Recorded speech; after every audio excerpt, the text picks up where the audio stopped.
കോഴിക്കോട്ടെ വ്യാപാരി മുഹമ്മദ് ആട്ടൂരിന്റെ തിരോധാനം അന്വേഷിക്കുന്ന ക്രൈംബ്രാഞ്ച് പ്രത്യേക അന്വേഷണ സംഘത്തിന്റെ ആദ്യ യോഗം ഇന്ന് കോഴിക്കോട് ചേരും. രാവിലെ 11:30 ക്രൈംബ്രാഞ്ച് ഓഫീസിലാണ് യോഗം. കോഴിക്കോട് റേഞ്ച് IG വി പ്രകാശിന്റെ മേൽനോട്ടത്തിലാണ് അന്വേഷണം നടക്കുന്നത്. കൂടുതൽ വിവരങ്ങളുമായി നയൻതാര ചേരുന്നുണ്ട്.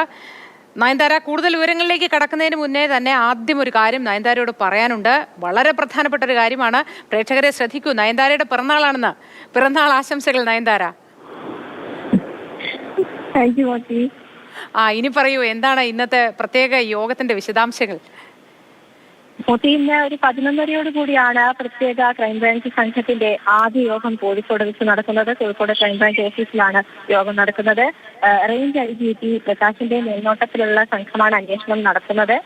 അന്വേഷണ സംഘം ആദ്യ പടിയെന്നോണം ഇന്നലെ അസറിന്റെ വീട്ടിലെത്തി മകളുടെ മൊഴി രേഖപ്പെടുത്തിയിരുന്നു. ഇന്ന് ഈ തിരോധാനവുമായി ബന്ധപ്പെട്ട പുതിയ പരാതി കുടുംബം IGക്ക് കൈമാറും. ഈ പരാതിയിൽ കേസിന്റെ ആദ്യഘട്ടത്തിൽ പോലീസിനുണ്ടായ വീഴ്ച ഉൾപ്പെടെ ഉന്നയിച്ചുവെന്നാണ് അറിയുന്നത്. എന്തായാലും ഇന്ന് 11:30 കൂടി യോഗം ചേരും. അതിനുശേഷം IG മാധ്യമങ്ങളെ കാണുമെന്നാണ് അറിയുന്നത്.